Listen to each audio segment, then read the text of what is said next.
Welcome to Cold Steel, the Canadian Journal of Surgery podcast, with your hosts Amir Farouk and Chad Ball. The goal of the CJS podcast is threefold. The first is to highlight the best research currently being completed by Canadian surgeons. The second is to offer educational topics for both surgeons and trainees alike. And most importantly, the third goal is to inspire discussion, thoughts, creativity, and career development in all Canadian surgeons. We hope you enjoy it.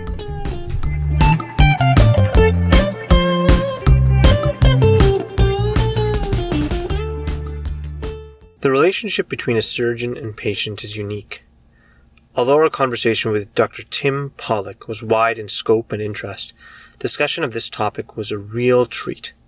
Tim Pawlik is a surgical oncologist and the surgeon-in-chief of the Ohio State University Wexner Medical Center. He was kind enough to chat with us about academic productivity, leadership, passion, and even his research on shared decision-making and surgical regret. Check out the links below for all the papers we discuss. Thank you so very much for taking time out of your busy schedule to join us on Cold Steel. It's a real honor, and we certainly understand how the breadth and the depth of all the things that you do in a day. So thank you so much.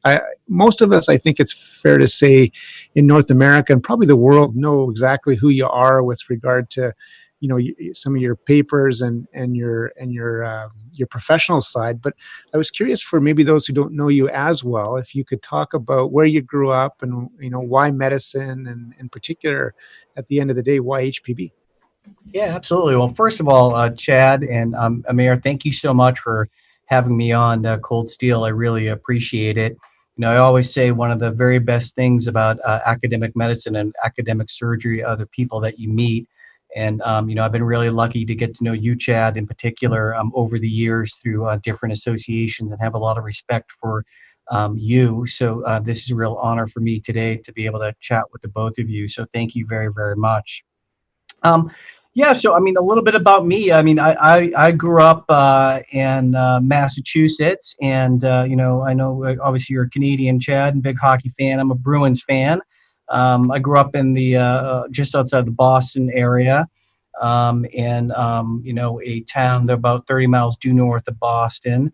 Both of my parents, didn't go to high school. My dad and my brother are now used car salesmen still in Massachusetts. I think that instilled in me as a young person a really strong work ethic, seeing my dad own his own business and going to work every day, coming home every night, late hours, and, really having your own business, just this work ethic that, how hard you work, what you put into it is what you get out of it.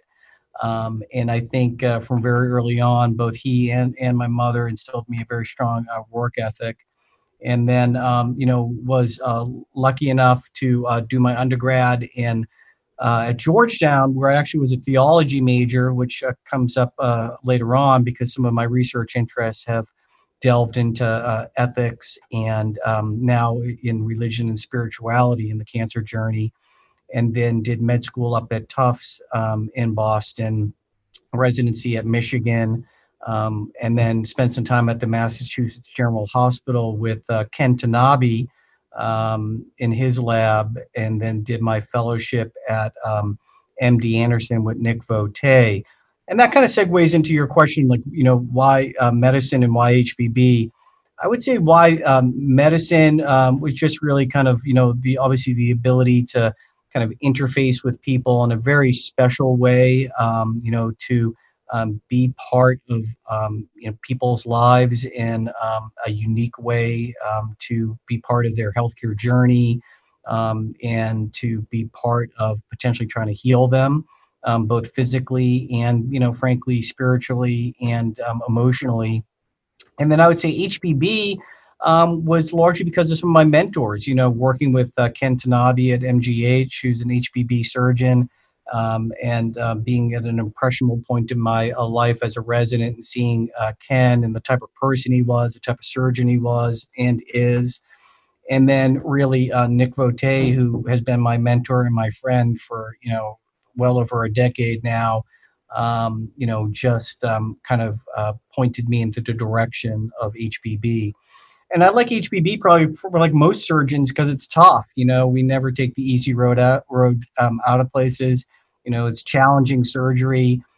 Every surgery is different. Obviously, I kind of favor liver a little bit more than the pancreas, but there's no two liver cases that are the same.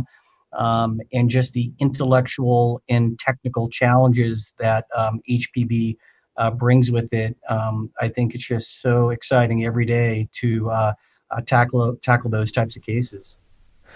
Dr. Pawlik, as I said kind of before we started the show, I've been a huge fan, and I know there's a lot of us north of the border that have been a huge fan of your academic work and really your voice for science and the impact that you've had on the field. How do you think about academic surgery, and how do you remain, and how have you been so productive over your career? Well, I feel passionately about academic surgery for so many different reasons. And now, and currently, as my role as a chair and trying to, build a department that reflects a solid foundation and grounding in excellent clinical care, and also, reflects strong academic credentials. I always say that, we're clinicians first. I'm not a researcher who does surgery. I'm a surgeon who does research. And that's the image that hopefully, the department that we have here at Ohio State reflects that, is that we're surgeons, yet surgeons need to be scientists. We know what questions are important because we are at the interface of science and medicine. And day in and day out, we care for patients. We know what the clinical problems are. We know the questions that have not been answered yet on the clinical front lines. And who better to identify the difficult questions that need to be tackled in the laboratory setting, the clinical trial setting, the population health setting, the big data setting, than surgeons. So I feel very passionately that we can be excellent surgeons, and we also need to be excellent scientists. And I think just like the intellectual curiosity that we bring to our clinical, setting, that we love, hard clinical questions and making great diagnoses and thinking through a case. I think that same intellectual stimulation can come through academics. And also, just as I want to help the patient before me in the clinic and the patient that's before me on the operating room table, I think there's a real opportunity for surgeons to help hundreds of thousands of people through the discovery and innovation of new therapies, new clinical trials, and also through a better understanding of healthcare delivery systems and how we can risk stratify patients relative to their perioperative risk and perioperative outcomes. So, as you can tell, hopefully, I feel passionately about this. I feel strongly about this. And, we're incredibly lucky to be in a rich intellectual and academic environment within the HPV community, as there's many great surgeon scientists in our field. It's interesting, Tim. One of the best talks I ever really saw you give, quite honestly, and that's, I think, high praise because your talks are always so superb, was your presidential address 2 or 3 years ago in Las Vegas at the AAS SUS meeting. And you talked about a lot of things, as I'm sure you recall. Some of them were sort of based on productivity and a positive outlook. And to be honest, in watching the Last Dance story about Michael Jordan and the Chicago Bulls, there's elements, sitting there quietly watching that great series that take my brain back to your talk. And I was wondering if you could just summarize for us sort of what your intent was in that talk and what your overall message was, because I think it's really valuable. Yeah. So, thanks, Chad. One of the things I wanted to emphasize in my AAS presidential talk again was this whole idea of having impact, and really challenging folks and challenging myself to really think big, to spend a lot of time thinking about, what are the real challenges, problems, issues that need to be tackled. And again, getting back to this idea that surgeons are very well positioned to identify those problems and issues and questions and to answer them. And I think that to do that, though, it takes hard work. And I've been watching The Last Dance also. And I think one of the take home messages from I get is that if you want to achieve excellence, that you need to be dedicated, you need to work hard. And I think there's no kind of avoiding the 10,000 hours and hard work. And one of the things that I highlighted during my presidential talk was this idea of, what are, kind of the tips for success. And I highlighted four things, which I think I still think about to this day. And one of them is, that you have to work hard.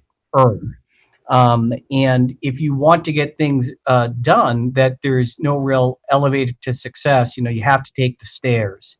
And there is a lot to be said about inspiration, but there's similarly a lot to be said about perspiration. And one needs to be willing to put in the work, like Michael Jordan did, or Tom Brady, since I'm a Patriots fan, even though he's no longer with our team. There's just no beating around the bush. I think the other thing is that one needs to learn to prioritize. We are constantly pulled in multiple different directions all day long with our clinical responsibilities, research, administrative, educational, personal, family, everything. And so it's impossible to accomplish everything. So I would challenge myself and others to try to prioritize. What are the things that are most important to you in your career? What are perhaps those things that are low priority but high impact? That, if you spent time working on, that it actually would make a difference to patients and to the care that we deliver. And then the other thing is to build a team. And Amir asked me, how have you been successful and been so prolific? It's because, it's always about team. And to quote Michael Jordan again, individuals win games, but teams win championships. And you need to build a team around yourself and empower that team to operate at the top of their license. And then I think you will be able to collectively accomplish great things. And then finally, you have to hold yourself accountable. No one can do this for you. People talk about having protected time. But I always say, there's no such thing as protected time. You have to protect your own time. Mm-hmm. No one sets your alarm clock except for you. And no one decides how hard you're going to work except for you. So I think you have to hold yourself accountable and focus on what you are passionate about and what's your priority in life. Try to identify what you are very passionate about, and then you'll be willing to put in that discretionary effort and really work hard to make a difference. Yeah, I couldn't agree more. It's interesting watching that documentary. It's so topical. I think the whole world's watching it, quite frankly. But, I do wonder what some of the earlier influences were with Jordan. Because when you mention Nick Vote and you mention, Ken, Yep. really hardworking, great role model HPB surgeons for sure, who clearly have that passion and follow a lot of those things that you talk about. So some of it's nature, some of it's nurture. There's no doubt, but the mix is also interesting. Yeah, I think clearly, and I mean, again, going back to my own parents, I mean, I think in The Last Dance, Jordan spoke extensively about his father, James, and the influence that he had on him. And the documentary clearly highlights some specific moments in Jordan's youth where his father kind of said to him, you've been kind of screwing up here.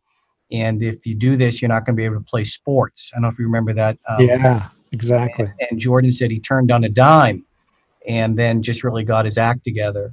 So I think, it's family influences, it's friend influences, it's mentor influences. And then, but ultimately you have to internalize all that yourself, right? And you have to own it, and you have to leverage everything that people provide for you in their advice and in their mentorship and turn it into something. And only you can do that. Yeah, totally.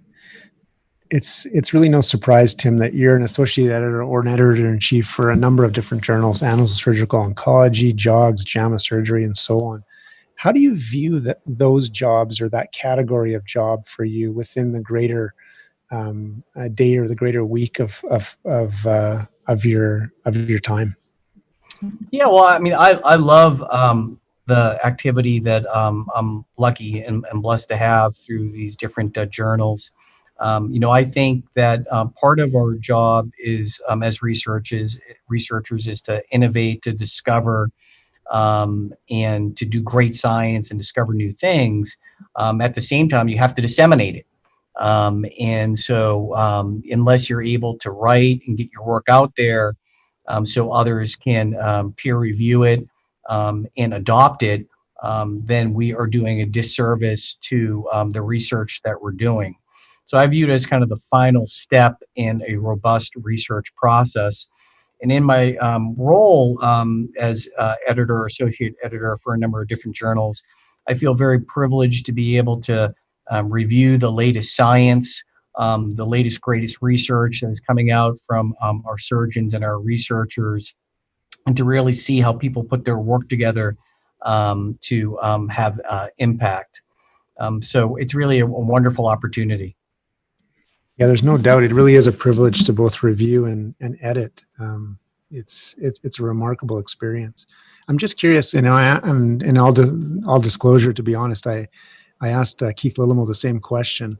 How do you handle the scenario where your reviewers provide a rejection and you get a relatively intense or terse letter back from the authors that maybe is difficult to handle? How do you view that scenario? As an editor? Yeah, for sure. Yeah, so obviously, always do our absolute best to be fair, just, transparent, and come to find out, everyone feels very passionately about their work. Everyone thinks that their work is fantastic, and most of the time it is. Sometimes it's not. And I also think that different pieces of research and writing may just not be a good fit with a certain journal. So the first thing I would say to authors is, don't take it personal. It's not personal. And it may be that it's good science and it was even well written. It's just not a right fit for a particular journal, or it's not the right time because other papers in this area have similarly been published recently and things like that.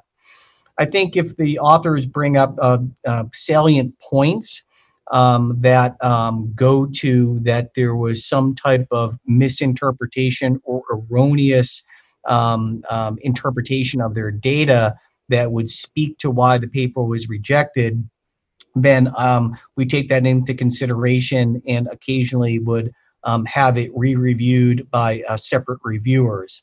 However, in general, my response to authors, and trust me, I've been on the other side of this many, many times, is to look at the comments from the reviewers, to put that in the top of your desk drawer or on a folder on your computer, to walk away for a few days and then come back to it and read it again.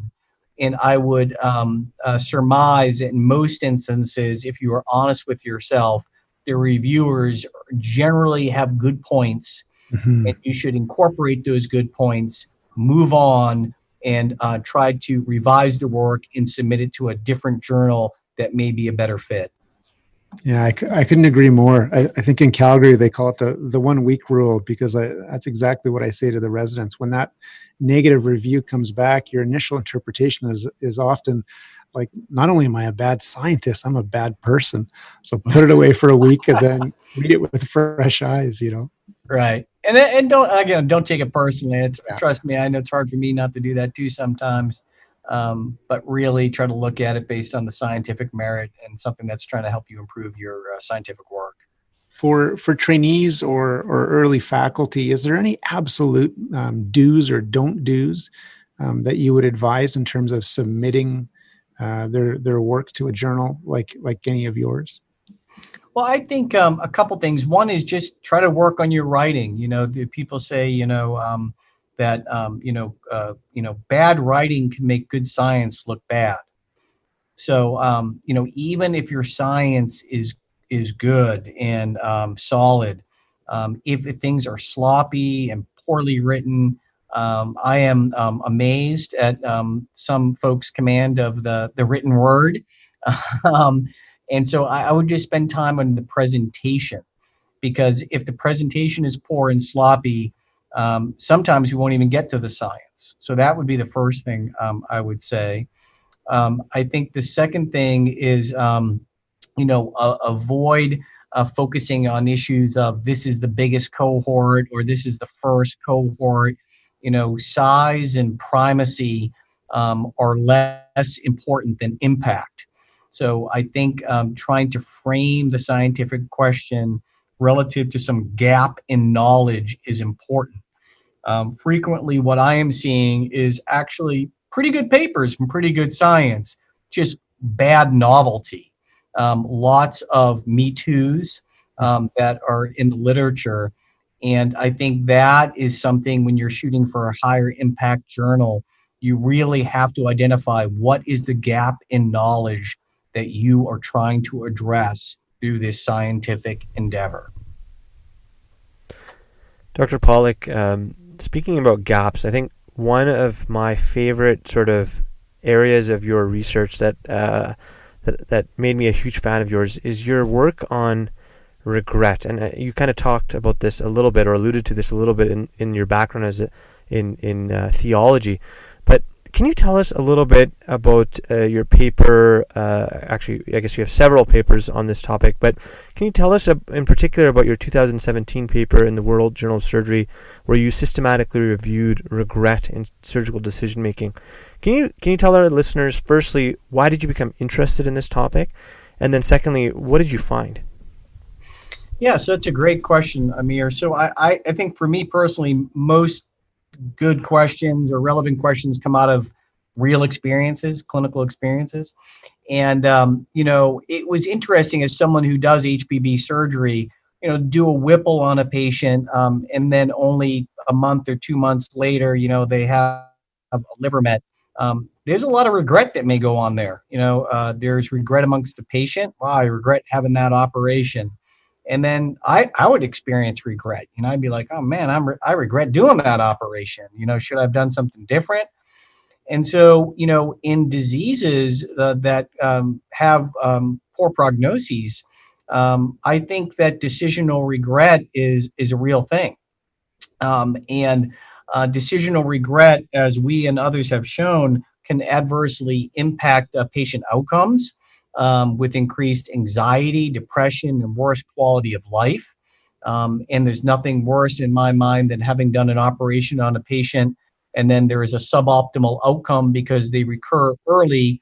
And then on top of that, they also have the mental anguish of having regretted a decision that they made 2 or 3 months previously.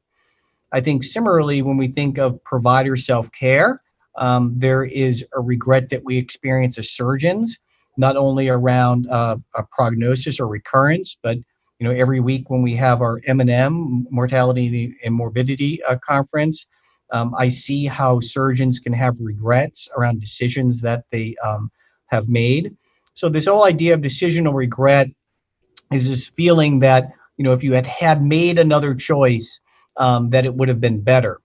And, I kind of conceive of decisional regret as omission and commission. Omission is I regret not having done that. I wish I had done that. And then commission is, oh man, I regret that I did do that. And I think that a lot of this goes on in our minds implicitly. And sometimes we don't explicitly draw it to the front of our mind, either as a patient or provider, and and discuss it. And I think one of the things that is interesting to me, at least, is this whole concept of like shopping for a surgeon. And we kind of have this idea that if you shop long enough, you'll find a surgeon to do whatever operation you're looking for. And I think part of that is because different surgeons have different levels of decisional regret. And we did one study when we presented surgeons different stylized scenarios of clinical situations with the exact same patient and tumor specific factors, but we showed that it was really like, buckshot, all over the map, whether a surgeon would offer a patient this operation or not offer a patient an operation. And we looked at that relative to the amount of regret a surgeon would have, whether they did or did not do the surgery. And, based on different thresholds of regret, one surgeon will do operation X and one surgeon won't do operation X. And I think it's just a very interesting phenomena to think about surgical decision-making that is not just based on the X's and O's of patient and tumor characteristics, but also our own implicit subjective thresholds for how much regret we might have whether we do or do not do a specific operation. Yeah, and I think I wanted to pick up on one specific part of your systematic review, and that's this whole idea about shared decision making. And your papers talk about, in fact, the idea of shared decision making and how that can be important, but not all patients want the same level of input or the same amount of information or the same amount of control. We always talk about patient-centered care or patient autonomy, but from looking at your work, it seems very clear that not all patients want that level of power or choice. And can you talk a little bit about that? Yeah, absolutely. We've been doing a lot of research in this area now, and one of my team members, Liz Palmer, is a clinical psychologist and has been doing a lot of qualitative and quantitative research in this area. And what we've been looking at is that we kind of think of shared decision making as a good thing, and it is a good thing. I think the danger, though, as you alluded to, is if we think of it as in some monolithic fashion, that shared decision making is one size fits all. So when I walk into that clinic room, this is the way that Tim Pawlik does shared decision making, and it doesn't matter if Mr. Jones or Mrs. Smith or Mr. Matthews or whoever else is in that room, this is how Pawlik does shared decision making. I do not think that that is the appropriate way necessarily to do shared decision making. What we have found, back to decisional regret, is that patients have the least amount of risk for decisional regret, not necessarily when you do shared decision making, whatever that means. It's when you arrive at a decision with the patient that aligns with the way that they like to make decisions. So what we have been trying to do is to better understand how different patients like to make different decisions. And one thing that we've been interested in is if we can better understand how perhaps you, Amir, makes big decisions in your life. Like, how do you make a decision about who to choose as your partner in life, or how to buy a house, or where you're going to do your residency? There's probably certain ways that you go about making decisions in your life and how you involve other people in those types of decisions. And if we had some insight into that, could we use that to inform how physicians should be interacting with different patients in different ways, so we could apply a more personalized, we talk about personalized medicine, or how about personalized decision making, so that we can flex as providers and truly provide the context and an approach to shared decision making that the patient is actually looking for, not some preconceived notion of what I have as shared decision making when I walk into that room.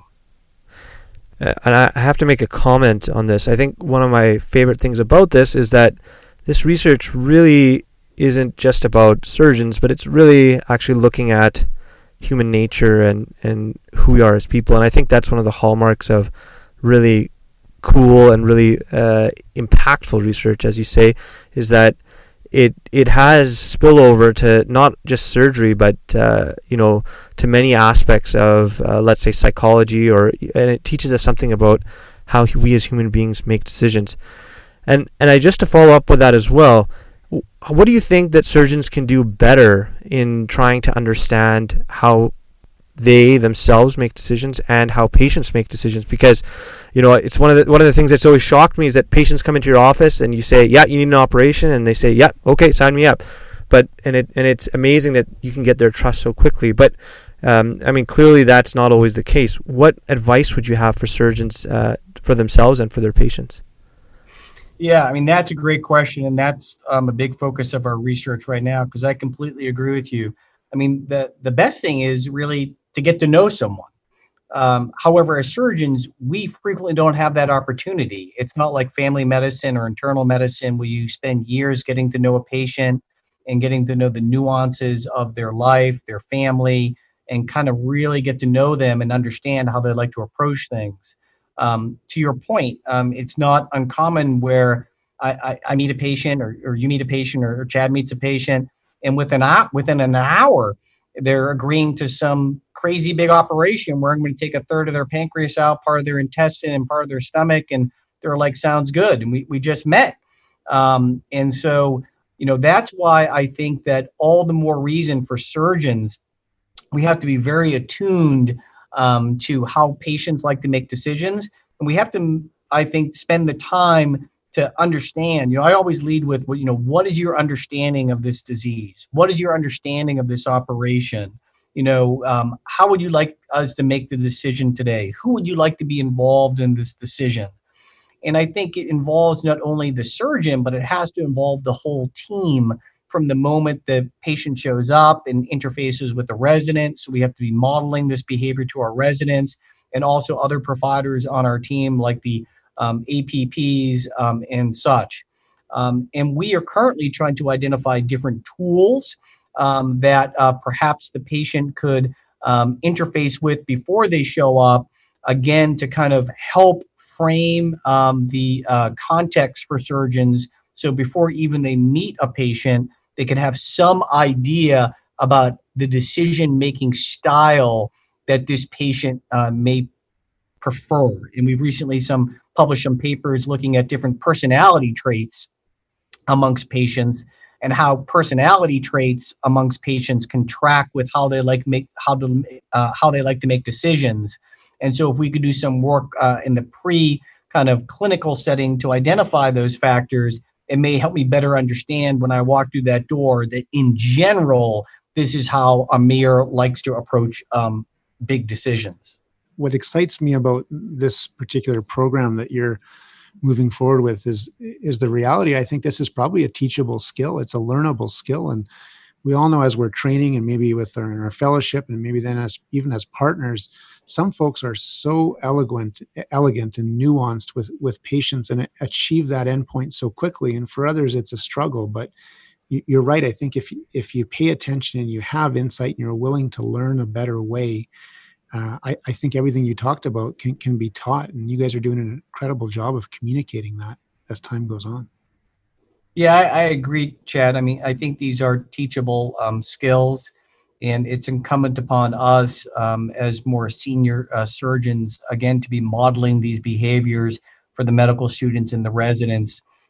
This is an important skill, just like learning how to do a PJ or an HJ is an important skill. These are challenging diseases that our patients face, and we need to be holistic in our approach to the care of our patients.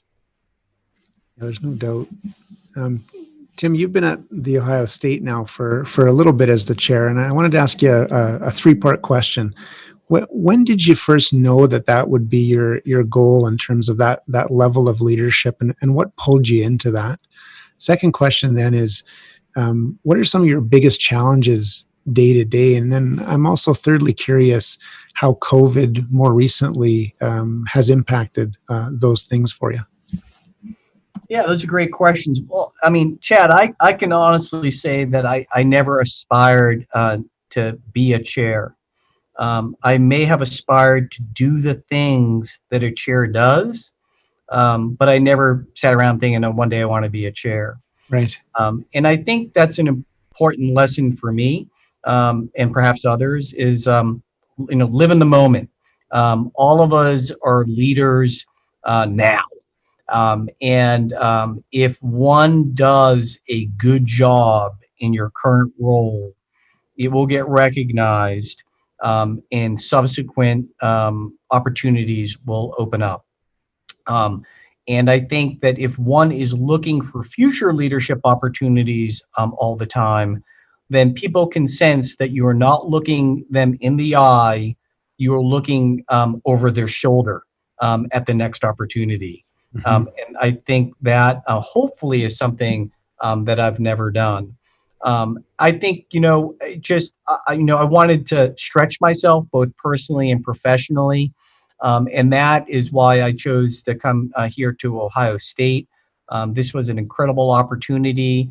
And the institution here had a number of elements that were incredibly appealing to me, both with regards to the largesse of the medical center and the clinical operation being a hospital that's about 1,400 beds in a large, busy clinical platform, and also a real dedication to academics, as we had previously highlighted, and then also the robust training programs with our residency and fellowship programs. I thought it was just an opportunity where I wanted to have impact, going back to my AAS presidential talk, and to really pivot from a focus on me and my career to a focus on having impact, building a department, building a team, and elevating other people, and having my success be measured in the reflection of other people's success in the department. Because as all of us are growing older, I think you learn more and more that your own success matters less and less. And really what all of our legacy will be is those that we have lifted up and promoted. I think some of the biggest challenges is just, it's just, there's a lot going on. It's a big place, and servicing all of the missions, and maintaining a focus on clinics, academics, education. The administrative role can be challenging at times. And then also just balancing being a surgeon. I still am a surgeon and operate, and I want to make sure that I always remain a surgeon. And then keeping time for my family and myself, so I'm grounded and centered. That has proven to be additionally challenging during this time of COVID-19, as you alluded to in your last question. It has been, a challenging time, during this pandemic, to integrate all of the different moving pieces, to halt elective surgery, and now beginning to unwind this. And it reminds me of, somewhat of Apollo 13, the movie, one of my favorite movies, when they realized that there was that, fatal important flaw in the, Apollo 13 mission. And someone said, this is a disaster. And then one of the Apollo astronauts said, no, this is going to be our finest moment. This is going to be our finest moment. And through all of the trials and tribulations of COVID-19, in some ways, I think this has collectively been our finest moment, not only here at Ohio State, but also healthcare workers nationwide, how we have really come together to rise up, to face this head on, to really show that folks can work together, the teamwork, the flexibility, the innovation, the heroism, the courageousness, the compassionate nature of people. I think it truly has been a shining moment for surgeons and healthcare professionals, not only here at Ohio State, but nationwide. And that uplifts me every day. One of the things, Dr. Pawlik, that I've really enjoyed watching through Twitter is how you've really kind of engaged with residents and the people that you are in charge of in a really unique way. Like, for example, I really enjoyed that little peloton challenge that you had against some of the other department chairs and surgeons. And I think that requires a certain amount of vulnerability to put yourself out there. How have you approached that sort of specifically around social media, but also more generally in terms of reaching out to your constituents and the people you serve? Yeah, definitely was some vulnerability there, given that I came in absolutely dead last in the Peloton challenge on the bike, and kind of by a long shot, I was dead last. So, I think it's important, people are people, And, it sounds corny, but, I think, people aren't surgeons. People are people. And, we have to meet people where they're at. Everyone has a life story. And, showing that I'm human, right? And that I want to meet you as a person and understand what's going on, not only in your professional life, but your personal life, I think is important all the time. And even more now during COVID-19, where we're separated and there can be this potential for isolation. So we've worked very hard to come up with different wellness activities, whether it be the biking peloton challenge, trivia nights. We had the newlywed game the other night, and now we're going to have some Uno face-off next week. But really trying to build camaraderie and morale, because people will thrive if you engage them and are interested in them from a genuine humanism point of view. And I genuinely am. I mean, at the end of the day, I want people to feel fulfilled. I want people to feel happy. And it's all about like a life well lived, right? And being surgeons is a huge part of that. Yet there are other parts of our lives that are equally as important that as leaders, we need to make sure that we are attending to for those people who are working with us as our colleagues. I think that's fantastic, and certainly to an outside observer, I've really appreciated that level of commitment to really making sure that the well-being of all the members of your department and your division are taken care of. I wanted to ask something a bit selfish in that what advice do you have for any early career surgeons who are interested in leadership? Are there any recommended societies or activities? Yeah, I guess a couple things. One is spend a lot of time initially thinking about what you're passionate about. Know thyself. I cannot help you get to where you want to be as a leader, as a chair, as a mentor, if you do not know where you want to go. So this is your life. This is not my life.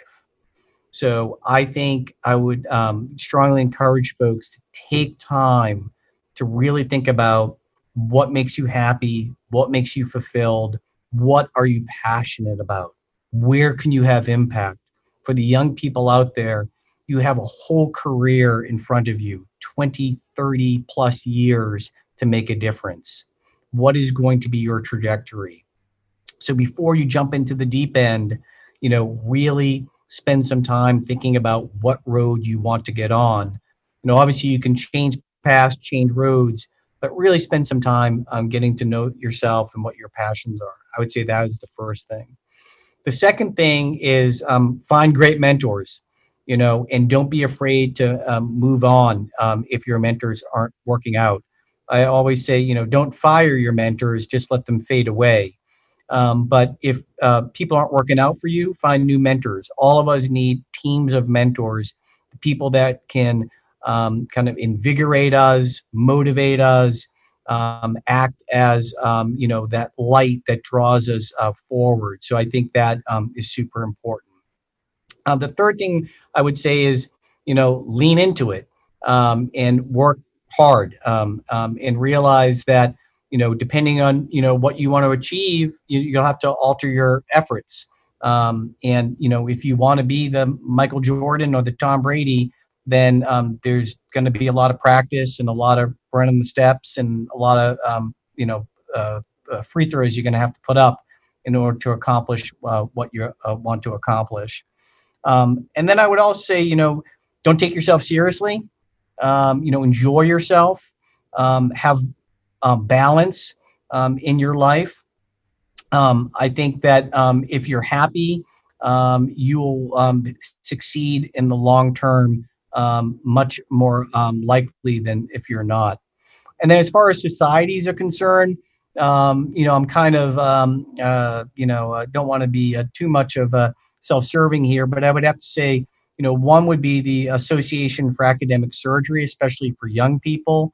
that society is specifically focused on young surgeons, and there's lots of opportunity for young surgeons to get involved and to quickly move into leadership positions in the AAS. And one of the other benefits of the AAS is it is discipline agnostic or very ecumenical. So it is a great way to get to know people in other disciplines.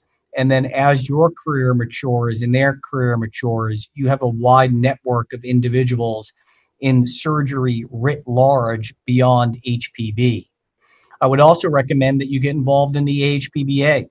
The AHPBA is the premier HPB surgical association in Canada, North America, Central America, and South America, and has a number of rich opportunities with regards to mentorship, leadership, and the ability to present your work, get to know people, create collaborations, and really advance your career. So those are the two associations that I would focus on. It's perfect that you bring that up, Tim. And as listeners know, for the most part, I think it's safe to say you're the current president of the HPBA. What has that experience been like so far this year? And, I would, from the outside, it certainly looks like the honor of a subspecialty career, the culmination of it in many ways. How do you frame that experience so far? Well, I'm incredibly lucky, Chad, to be the president of the HPBA this year and have a wonderful group of, executive officers with me, Mike, Magella, and Sean. And we've been working hard to continue the success of our association. Much of our efforts recently has done COVID-19. We've had two very successful webinars, one with the executive officers as the pandemic began, to help our membership understand the implications of the pandemic and how to deal with canceling or postponing non-essential surgeries. And then just yesterday, an additional webinar with past presidents of the HPBA, many of whom are leaders at their local hospitals, discussing how we are now going to have to adopt to a new normal and begin a slow road to recovery.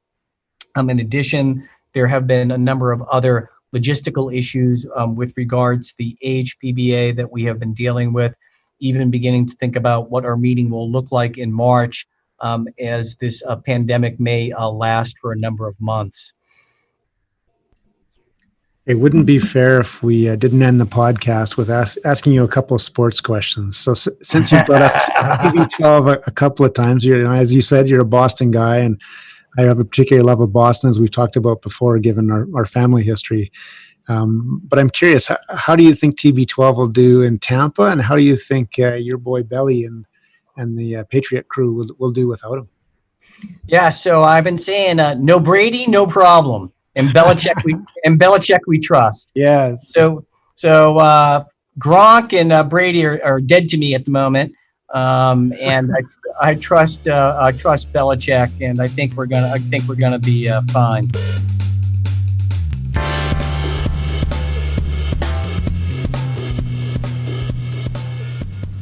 You've been listening to Cold Steel, the official podcast of the Canadian Journal of Surgery.